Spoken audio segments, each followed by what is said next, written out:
chloroplasts, Euglena can harness solar energy to build glucose, that sweet nectar of the cell gods.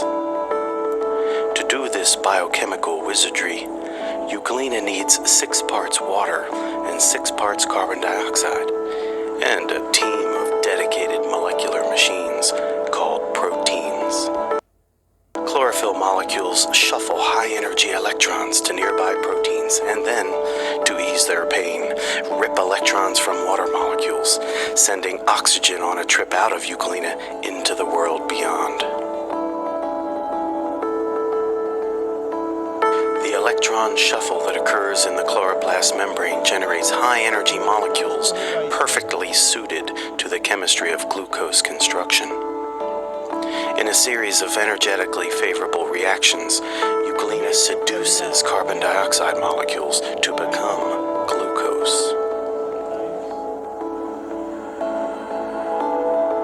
Euglena's long history of participating in the survival game called natural selection has equipped it, and darkness connected to the flagellum, the radiant red eye spot steers Euglena towards regions of its environment most likely to power photosynthesis, regions bathed in sunlight.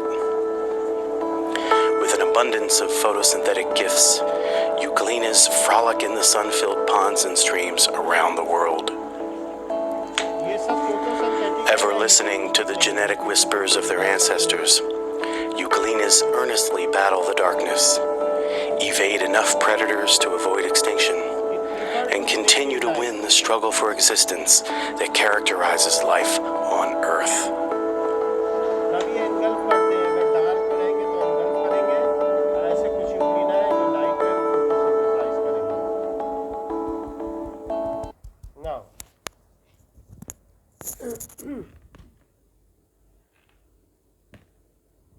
Okay, so यहाँ पर आपको 1 minute के लिए मैं बता दूं कि 2 चीज़ें बताई गई। क्रिस्टोफाइट्स पहले बताया गया, then we have seen dinoflagellates जिसमें एक लॉन्गिट्यूडनल और एक हॉरिजेंटल 2 तरीके के फ्लैजिला होते हैं, और रेड, ब्लू, ग्रीन, ब्राउन इस तरीके के कलर के ये होते हैं, और इनमें जो सेल वॉल होती है दैट इज सेलुलोज की होती है। नाउ ये एसेक्सुअल मोड ऑफ रिप्रोडक्शन करते हैं, जबकि यूग्लिना में 2 फ्लैजिला होते हैं, बोथ लॉन्गिट्यूडनल होते हैं, एंड ये यूग्लिना है। सो इस तरीके से यूग्लिना में 2 फ्लैजिला हैं, एक बड़ा और एक छोटा, इस तरीके से। बाकी न्यूक्लियस होगा, और ये कितना फ्लेक्सिबल था आपने देखा, खुद को राउंड भी बना लेता था। So it is very flexible due to its coating is of protein, ये बात भी आपने देख ली। और जो दिखाया गया था वो सारा फोटोसिंथेटिक था। नाउ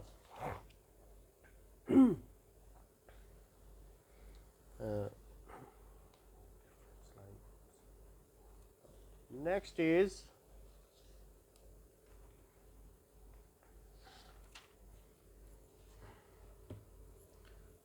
और तो इसमें कुछ नहीं है, सिमिलर टू प्लांट्स है, बस इतना ही है। यूग्लिना इसका एग्जाम्पल है। स्लाइम माउल्ट्स देखिए, ये इसका नेक्स्ट फाइलम है। स्लाइम माउल्ट्स क्या होता है कि slime moulds are saprophyte protist, जो सड़े गले प्लांट्स हैं उनके ऊपर ये फैलता चला जाएगा और बिल्कुल येलो कलर का रहेगा, जैसे वो स्लाइम से हम लोग खेलते हैं बिल्कुल उसी तरीके से रहेगा। Now let us see first its figure. Slime moulds. According to Wikipedia, slime mold or So slime इस mold is तरीके an से informal name given to several kinds of unrelated eukaryotic ये organisms सड़ी that गली can live चीज़ों पे freely ये as single उगाता है। cells, but can So this aggregate is together to form multicellular slime mold. reproductive structures. ऐसे, और ये इसके रिप्रोडक्टिव स्ट्रक्चर्स हैं, ऐसे फैलता चला जाएगा। अगर ये डिकेइंग ऑर्गेनिक मैटर है तो उस पर ये इस तरीके से होगा। इसमें स्पोर्स होते हैं, वो बस्ट हो जाएंगे, और उसमें स्पोरेंजियम में स्पोर्स हैं, दैट विल कम आउट। ये एसेक्सुअल, ये पानी में भी ऐसे होगा तो ऊपर वाटर के इस तरीके से दिखेगा।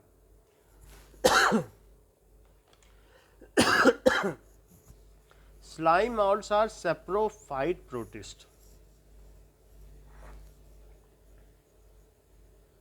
ये सेप्रोफाइट्स हैं। इसका मतलब क्या है? इसका मतलब है हीटरोट्रोप है। The body moves along decaying twigs, जो टहनियाँ हैं पतली पतली, उनके चारों तरफ या लीव्स को एनगल्फिंग ऑर्गेनिक मटेरियल को ये इनगल्फ करती हैं। Under suitable condition they form aggregation called plasmodium which में grow and spread over several feet. तो under suitable condition they grow किस पर करते हैं? On dead and decaying matter.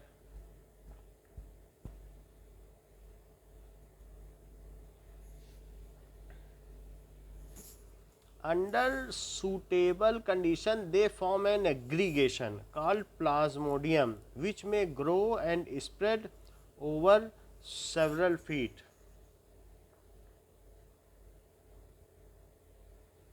Condition तो ये एग्रीगेट हो जाते हैं, इकट्ठे हो जाते हैं, एंड इन दैट केस फिर क्या होगा कि जस्ट 1 मिनट इसको देखें आप। यहाँ पर क्या दिखाया गया है कि इनका लाइफ साइकिल क्या है, कि this is the life cycle of slime mould. So now here यहाँ पर इसमें स्पोर्स आ गए। स्लाइम माउल्ट्स में हमने आपको स्पोर दिखाए थे कि नहीं अभी थोड़ी देर पहले, कि स्पोर्स भी आ जाते हैं like this, there are spores also, ऐसे होते हैं, ठीक है कि नहीं? तो वो तो बहुत पास से देखने पे स्पोर पता चलेंगे। तो दीज आर द स्पोर्स, जो कि उसके ऊपर स्पोर्स हैं स्लाइम माउल्ट्स के ऊपर। अदरवाइज दिखने में ऐसा, लेकिन ये रिप्रोडक्टिव फेज है इसका। तो रिप्रोडक्टिव फेज में इस तरीके से स्पोर्स इसी पे हैं। अब देखो, स्पोर निकल आया स्पोरेंजियम में से, बस्ट हो गया तो निकल आया। अब बस्ट होने के बाद फिर किस तरीके से होगा? नाउ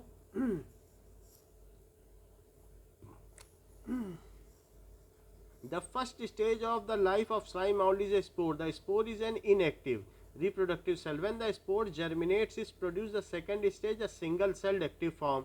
अब इसका ये जर्मिनेशन हो गया, तो जर्मिनेशन हो गया, अब ये इसकी एक्टिव फॉर्म आ गई है। दिस में बी फ्लैजिलेट भी हो सकता है, अब इसमें फ्लैजिला भी आ सकता है, या एमीबॉइड।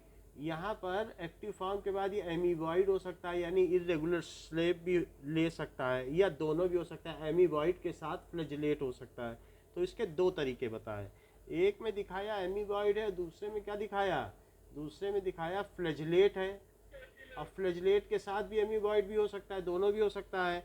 अब अगर एमीबॉइड है तो सेल डिवीजन होगा माइटोटिकली, और ये बढ़ता चला जाएगा। और इनमें क्या होगा कि जैसे यहाँ पर प्लाज्मा की शेयरिंग होगी, तो प्लाज्मा की शेयरिंग होगी तो उसको कहते हैं कि दैट इज़ कॉल्ड प्लाज्मोगेमी। ये इनमें आपस में प्लाज्मोगेमी होती है। तो कुछ न कुछ मटेरियल, यहाँ से तो सेल डिवीजन हो ही गया, लेकिन इनमें भी आपस में इससे क्या हुआ कि नए तरीके के स्लाइम माउल्ट्स डेवलप होंगे। अगर जेनेटिक मटेरियल का ट्रांसफ़र होता है बाद में माइटोटिकली, तो वो 2n क्रोमोसोम ले ही लेगा, क्योंकि जो छोटे हैं उनमें सेक्सुअल रिप्रोडक्शन वैसा नहीं है जैसे हम सोच रहे हैं। उनमें बस जेनेटिक ट्रांसफ़र हो गया, उसी को ही सेक्सुअल कहते हैं। बाकी कुछ आगे जो चलता है फिर डबल हो जाएगा तो फिर तोड़ देंगे माइटोटिकली, या फिर वो डीएनए को तोड़ के कर देंगे, जैसे पीछे दिखाया था आपको कि डीएनए के ही टुकड़े कर करके इक्वल अमाउंट ले लेंगे। तो इनके बीच में प्लाज्मोगेमी होती है, जो प्लाज्मा है उसका ट्रांसफ़र होगा और साथ में जेनेटिक मटेरियल का भी ट्रांसफ़र होगा। तो अब जरा देखो इसके आगे, like other slime forms it does not contain chlorophyll. इनमें कोई क्लोरोफिल नहीं है, ये अपना खाना नहीं बना सकते, ये सेप्रोफाइट्स हैं। And with the result it is heterotrophic and saprophytes, hence it lacks cell wall. तो इस they can not make their own food, इनमें सेल वॉल नहीं है। And it feed by engulfing bacteria yeast, छोटे छोटे लोगों को ये खा जाते हैं। सो अल्टीमेटली बैक्टीरिया को खा जाएंगे। डेड एंड डिकेइंग मैटर पर अगर ये हैं देन दे कैन ईट, बहुत छोटे छोटी चीज़ों को ये खा लेंगे। They can eat bacteria, yeast, इन सबको खा लेंगे, एनगल्फ कर लेंगे। द अदर एक्टिव स्टेज, अब इसमें आगे बता रहा है, when the single cell form that is coalesce together become microscopic. Single cell forms coalesce जुड़ जाए तो उसको क्या कहते हैं? That is called, this stage is called plasmodium. उस स्टेज को क्या कह दिया बताइए? प्लाज्मोडियम कह दिया। कोएलिस का मतलब है सिंगेमी, दो सेल का हाफ एन आवर एक साथ रहना, दैट इज उस स्टेज के लिए इन्होंने क्या कह दिया? Then it is called plasmogamy से प्लाज्मोडियम बनता है। प्लाज्मोगेमी समझ गई हो ना, कि दो सेल एक दूसरे से ट्रांसफर करें अपना मटेरियल, तो ऐसे केस में वो कुछ भी हो सकते हैं। या तो यहाँ पर भी आपको प्लाज्मोगेमी समझ में आ रही है, देखो दो आपस में ऐसे ही मिल गए, जुड़ गए। दिखाता हूँ आपको, ये देखो बड़ा करने पे दिखाई पड़ जाएगा, ये जुड़ गए कि नहीं? उधर भी फ्लैजेला इधर भी फ्लैजेला, ये चीज़ है।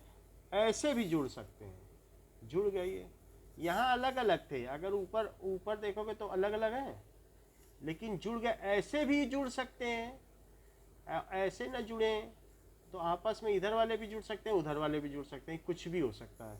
तो ये इसकी फेज है, दैट इज प्लाज्मोगेमी हो जाएगी। तो प्लाज्मोगेमी होने के बाद क्या कैरियोगेमी नहीं होगी बताओ?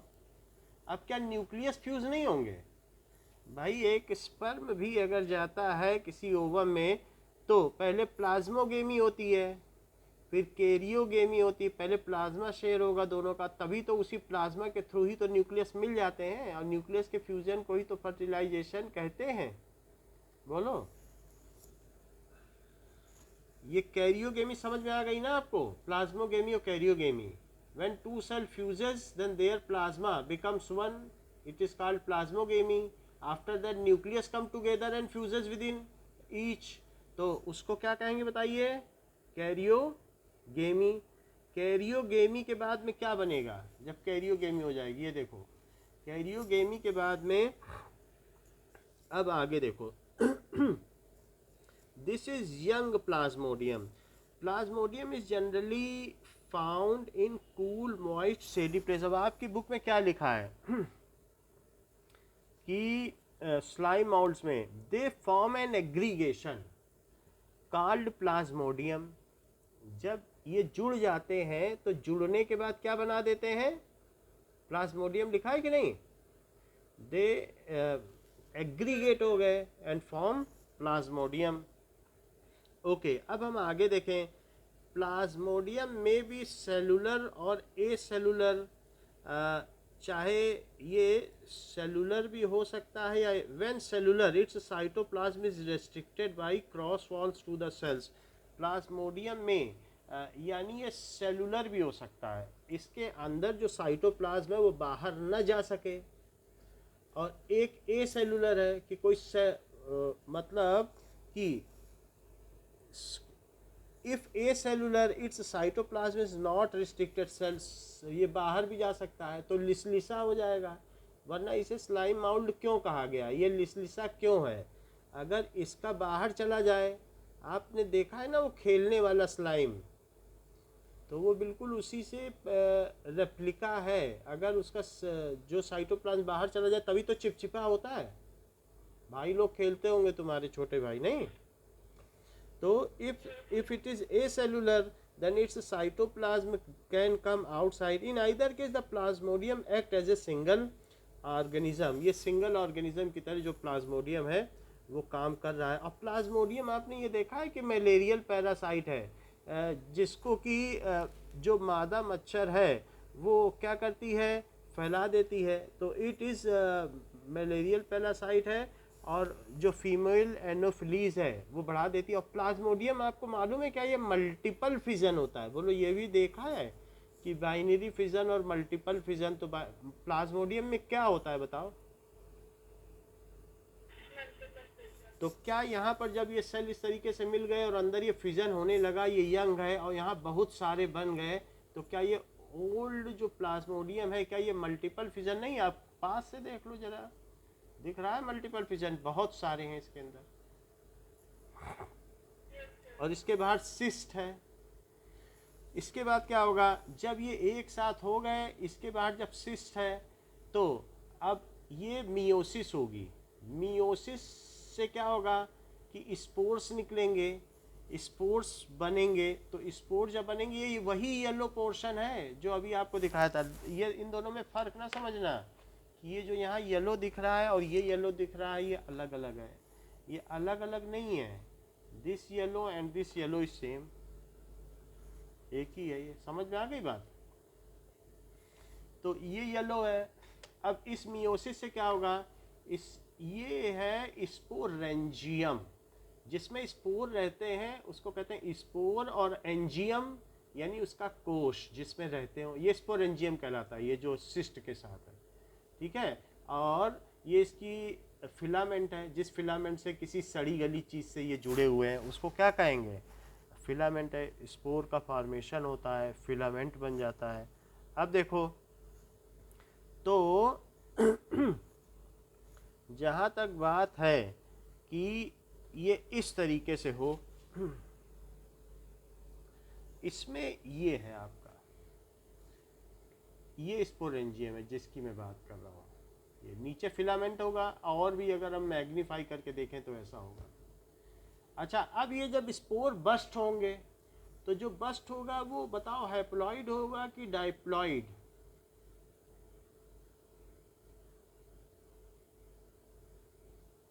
बताओ। अभी मियोसिस थी, पढ़ा था कि नहीं? मियोसिस पढ़ा है? ये देखो फिर से। तो मियोसिस के बाद अगर स्पोरेंजियम बन रहे हैं तो यहाँ पे क्या होगा, ये स्पोर हैप्लॉइड है कि डाइप्लॉइड? हैप्लॉइड ही है, क्योंकि अगर ये डाइप्लॉइड होता तो फिर से ये प्लाज्मोगेमी ना करता। इसने प्लाज्मोगेमी की और फिर डाइप्लॉइड बनाया। तो ये बीच में लाइन क्यों खींची गई है, इसको कहते हैं देखो हैप्लियोफेज। देखो पढ़ो, उधर उधर पूरा हैप्लियोफेज है, हैप्लॉइड है, यानी एन क्रोमोसोम है। और इधर क्या लिखा है बताइए, डाइप्लोफेज। डाइप्लोफेज का मतलब डाइप्लॉइड। तो इधर तो आप देख लो प्लाज्मोडियम, ये सब तो डाइप्लॉइड है। फिर यहाँ से जैसे ही फ्रूटिंग बॉडी बनी, मियोसिस के तुरंत बाद, मियोसिस होने के बाद ये जो स्पोर बना, ये सब हैप्लॉइड है। तो आपको ये पूरा समझ में आ गई बात कि क्या है? ठीक है, हम फिगर को फिर एग्रीगेट कर दे रहे हैं जिससे कि पूरा फिगर आपके सामने में आ जाए। तो ये पूरा फिगर इस तरीके से दिखाया गया। ये और छोटा कर दे रहे हैं तो पूरा आपके सामने आ जाएगा। समझ में आ गई बात? ठीक है। तो क्या होता है, ये चीज़ हमने आपको दिखा दी। This is the life cycle of slime mould, जो नीचे लिखा हुआ है। बाकी तो अब आपसे अगर पूछा जाए प्लाज्मोडियम क्या है, तो आपको पता चल जाएगा क्या है प्लाज्मोडियम। तो अब हम बुक की चीज़ पढ़ते हैं तो उससे हमें समझ में आएगा कि वास्तव में वो कहना क्या चाहता है। तो क्या बात कही बताइए? दे आर फोटो व्हेन, ये दिखाया गया, they form an aggregation under suitable condition. Under suitable condition क्या होता है कि स्पोर्स कम आउट। प्लाज्मोडियम है तो इसमें इससे ये बस्ट हुआ और क्या निकले, स्पोर्स निकले। इनको क्या कहेंगे, स्पोर्स। ठीक है। अब ये स्पोर्स के बाद क्या हुआ, दीज स्पोर्स, ये अब स्पोर्स को मैंने मैग्नीफाई कर दिया। इन दोनों में क्या होगी, प्लाज्मोगेमी। और प्लाज्मोगेमी के बाद फिर क्या होगी,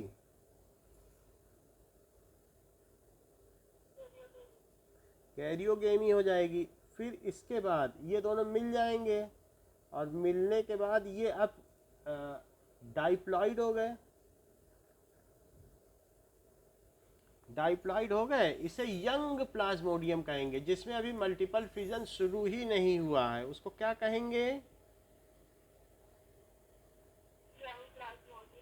और अगर इसमें अब मल्टीपल फिजन होने लग जाए तो ये बन गया प्लाज्मोडियम, मल्टीपल फिजन हो गया, ओल्ड प्लाज्मोडियम। ये चीजें, अच्छा सब में 2 सेल हैं, सब 2n है। कैरियोकिने इसमें क्या हो गया, कैरियोकिनेसिस हो गई है but cytokinesis has not occurred. Nucleus तो डिवाइड होने लगे हैं।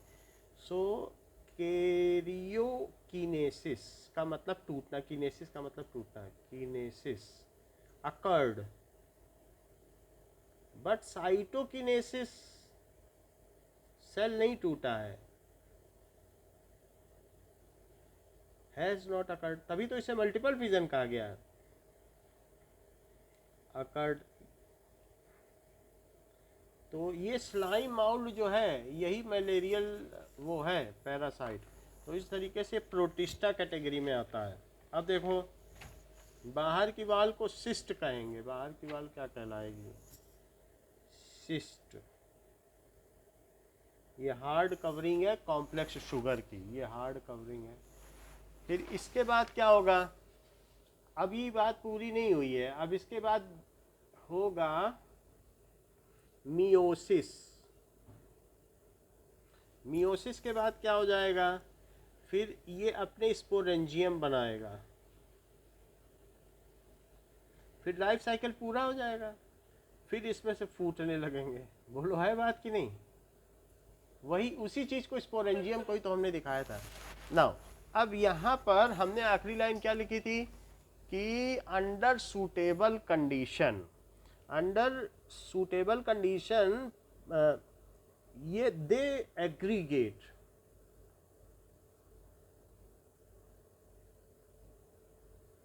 they aggregate which is called plasmodium। अच्छा, their cytoplasm can come out of the cell, so these are, ये लिसलिसे होते हैं, लिसलिसे की इंग्लिश क्या होगी, their cytoplasm come out of the cell, so these are sticky। ये कैसे होंगे,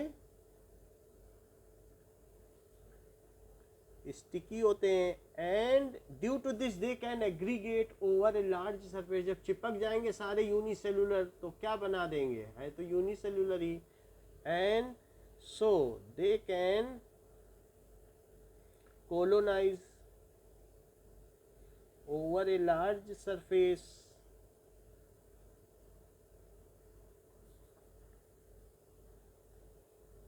अब देखो आगे क्या कहता है, प्लाज्मोडियम डिफरेंशिएट्स, यही प्लाज्मोडियम जो बना था अब ये फ्रूटिंग बॉडी बना देगा जिसे स्पोरेंजियम कहेंगे, यही है स्पोरेंजियम। ये फिलामेंट है, ये स्पोर है, और जिसमें स्पोर रहते हैं उसको क्या कहते हैं, और ये फ्रूटिंग बॉडी है।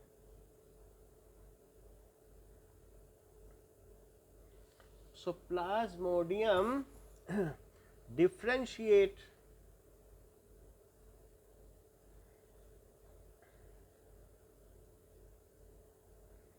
and form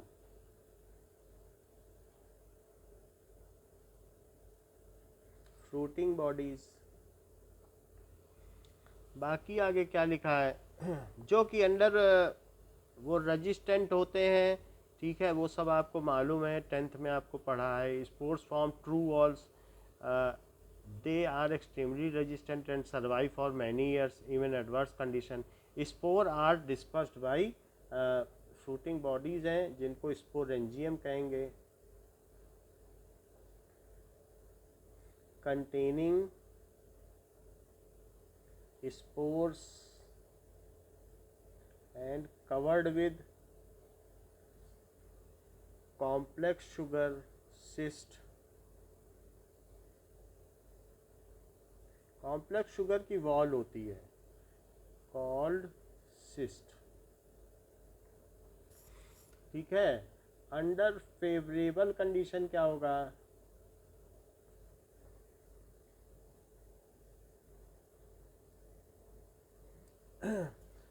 ये sporangium bast,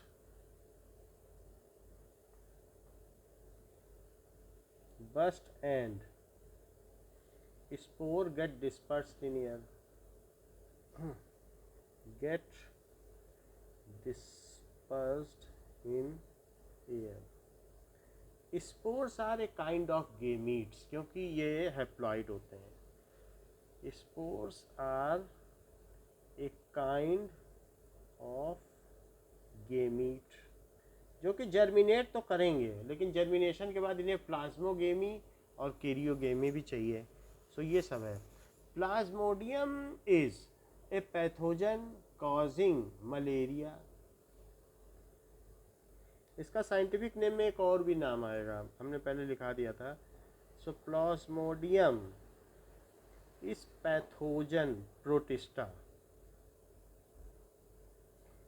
causing malaria and its vector is female Anopheles.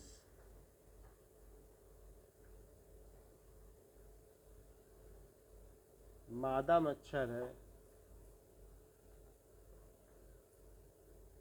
वो भी जब उसके रिप्रोडक्टिव काल में है, जब उसे ज़्यादा खून चाहिए होगा तो फिर ये बढ़ाती है, ऐसा होता है। अब देखो हमने क्या क्या देख लिया, क्रिस्टोफाइट देख लिया है, we have seen dinoflagellates, also we have seen euglenites and slime mounds। अब आखिरी वाला क्या है प्रोटिस्टा का?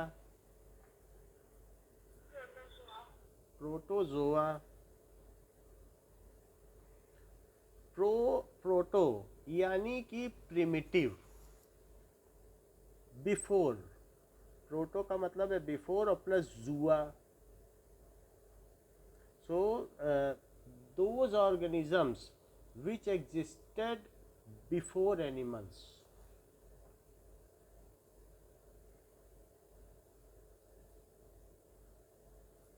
which are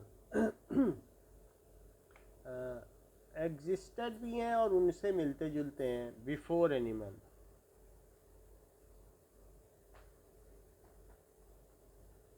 उसको प्रोटोजोआ कहते हैं। हम ये मान सकते हैं कि हमारे फोर फादर्स प्रोटोजोआ थे।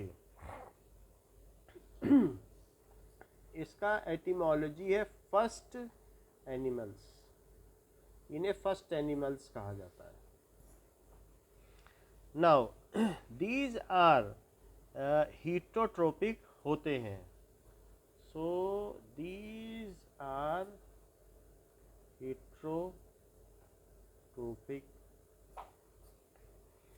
दे एनगल्फ फूड और एब्जॉर्ब इट। तो ये क्या, जब भी फूड इनको मिलता है, सो दे एनगल्फ और एब्जॉर्ब फूड, खाने को ये एब्जॉर्ब कर सकते हैं या एनगल्फ कर सकते हैं, सबका यही है।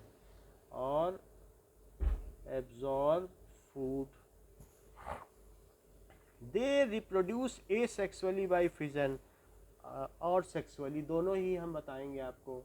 दे रिप्रोड्यूस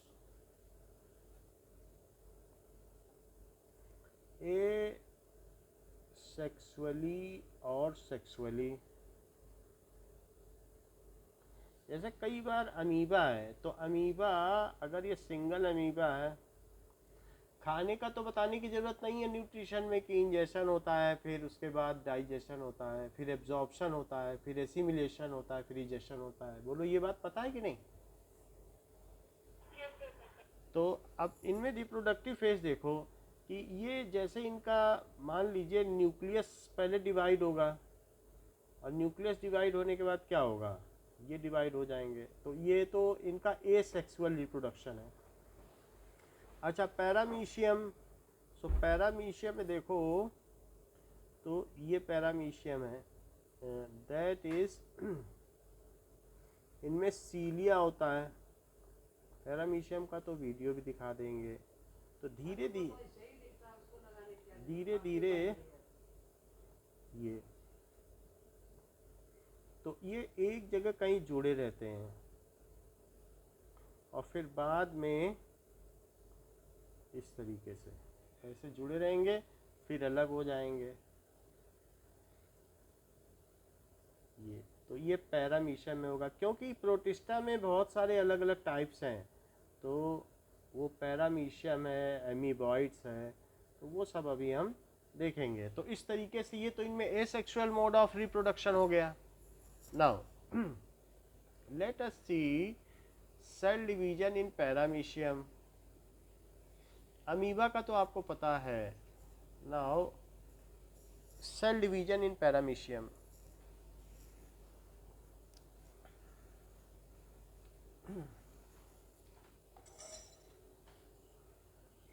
पैरामीशियम में देख लो, धीरे धीरे ये बढ़ रहे हैं।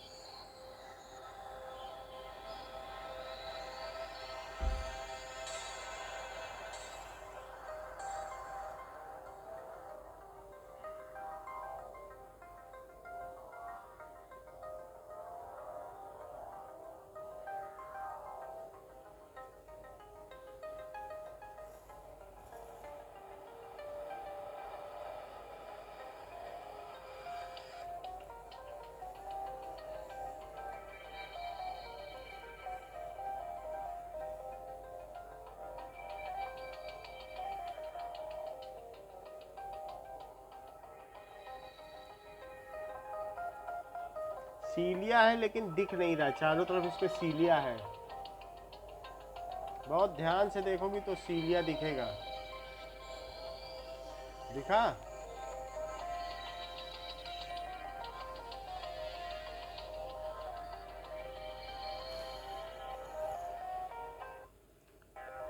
ये मोमेंट के साथ नहीं दिखा रहा है, हम आपको मोमेंट के साथ दिखाएंगे। यहाँ पे दिखाएगा मूवमेंट के साथ।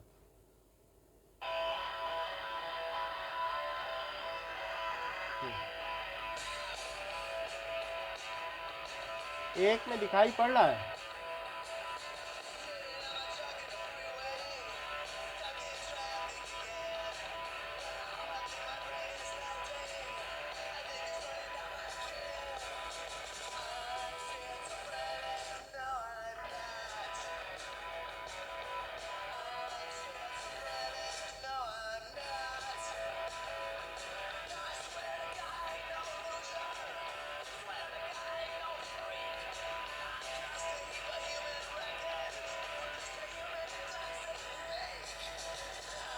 अब ये डिटैच होने वाला है, साइटोकिनेसिस।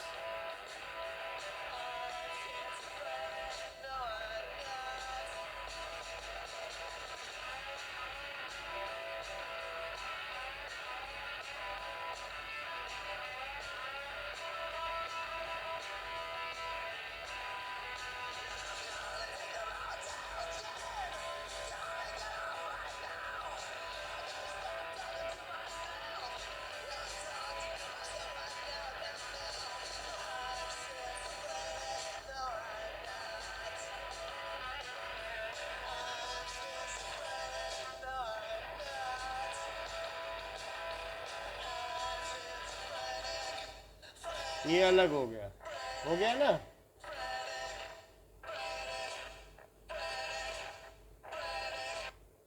समझ में आ गई बात? तो ये तो कौन सा मोड हो गया? एसेक्सुअल मोड ऑफ रिप्रोडक्शन हो गया। अब हम देखेंगे कि जो प्रोटोजोआ हैं ये क्या है। All protozoa are heterotrophs and live as predators. या तो वो किसी न किसी को खाते हैं, so they live as predators, और या फिर क्या होगा, नहीं खाएंगे तो पैरासाइट्स हैं, किसी पर जीवित रहेंगे, किसी की बॉडी में चले जाएंगे। पैरासाइट्स हम ही लोगों की बॉडी में जाएंगे, डायरिया पैदा करेंगे और क्या करेंगे। तो इस तरीके से पैरासाइट्स भी हो सकते हैं। They are believe to be primitive relative to animals. There are 4 major groups. तो इनके 4 मेजर ग्रुप्स हैं। कौन कौन से मेजर ग्रुप्स हैं? तो पहला है एमीबॉइड।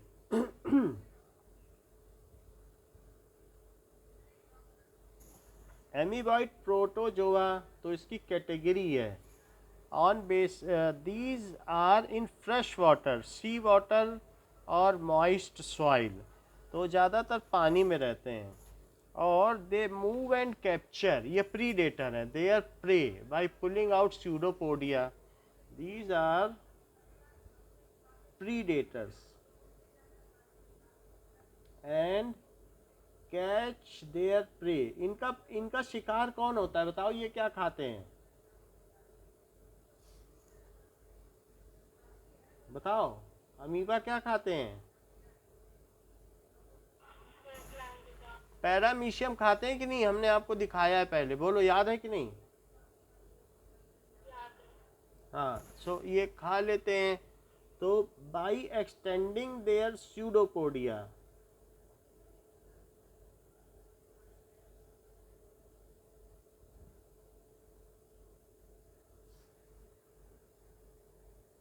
तो इन्हें एमीबॉइड को अलग क्यों रखा गया है? पहली बात तो ये प्रीडेटर्स हैं, और marine forms have silica cell, उनमें SiO2 की शेल होती है। Some of them are entamoeba and parasites, इसमें कुछ पैरासाइट्स होते हैं, सम आर पैरासाइट्स भी हैं जो किसी की बॉडी में रहते हैं। तो एमीबॉइड्स में किसको किसको रखा गया है? अब ये एग्जाम्पल बताए तो पता चले। अमीबा के अलावा कुछ भी नहीं लिख रहा है बुक में, एंट अमीबा लिख रहा है। सो एग्जाम्पल में अमीबा और एंट अमीबा, हो सकता है एंट अमीबा पैरासाइट हो, किसी की बॉडी में रहता हो दूसरे एनिमल्स में, और जनरली इनमें सेल वॉल तो होती नहीं है, लेकिन ये कुछ ऐसे हैं जिनमें SiO2 की मैरीन में जो डीप स्ट्रेटा में है वहाँ पर है। तो पहला प्रकार हमने आपको बता दिया, क्या बताया? That is amoeboid. तो दूसरा क्या है? That is flagellated protozoa, flagellated protozoa. तो जो ये चीज़ें हैं कि कौन कौन से प्रोटोजोआ है, वैसे तो प्रोटिस्टा अलग है, लेकिन प्रोटिस्टा में भी प्रोटोजोआ का बड़ा महत्व है। प्रोटिस्टा में हमने कितने सारे पढ़ लिए, यूग्लिनाइड पढ़ लिए, तो क्या क्या पढ़ लिए, लेकिन इसका इतना ज़्यादा महत्व है कि इस चीज़ की जानकारी आपको 9th में ही दे दी गई। प्रोटोजोआ बोला, प्रोटिस्टा पढ़ना बाद में, लेकिन जो फर्स्ट एनिमल है उन्हें तो पढ़ लो।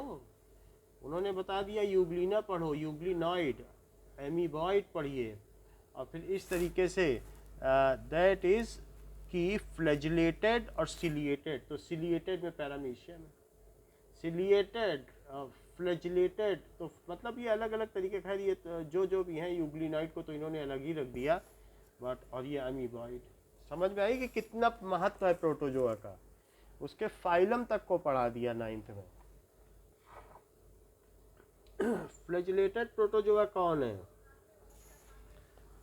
The members of this group are either free living और पैरासाइटिक, जैसे ट्राइपैनोसोमा स्लीपिंग सिकनेस लाता है, अफ्रीका में इसकी वजह से आई है sleeping sickness. So free living भी हो सकते हैं, पैरासाइटिक अभी दिखाते हैं, वो भी बनाए आपके 9th के ग्रुप में पीछे, why do we fall ill में। Members of this group are either free living और पैरासाइटिक, और पैरासाइटिक हैं। दे हैव फ्लैजिला, नाम ही है, दे हैव फ्लैजिला, ऐसा है। They cause disease sleeping sickness, that is trypanosoma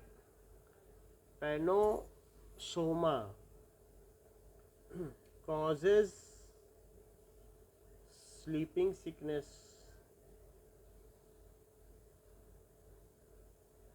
trypanosoma को देख लो, फ्लैजिला होगा, फ्री लिविंग हो सकता है। Trypanosoma, Here are some pictures that match.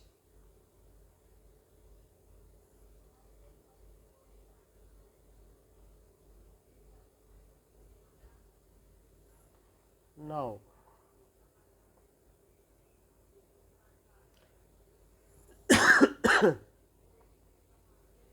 C this picture was, इसको देखने से तुम्हें याद आ जाएगा कि 9th में इसे देखा हुआ है। सो इट इज़ ए ट्राइपेनोसोमा। ये हमारी बॉडी में प्रोटिस्टा ही है, इसमें बहुत छोटा सा फ्लैजिला भी है। एंड इट कॉजेज, ये क्या करता है कि स्लीपिंग सिकनेस लाता है। बाकी किस तरीके से होता है, बहुत सारे वेक्टर हैं जिनकी वजह से ये हमारी बॉडी में चला जाता है और स्लीपिंग सिकनेस लाता है। So this is flagellated parasites. Flagella तो देख लिया इसका कि नहीं, बहुत छोटा फ्लैजिला था, दिखाई पड़ा।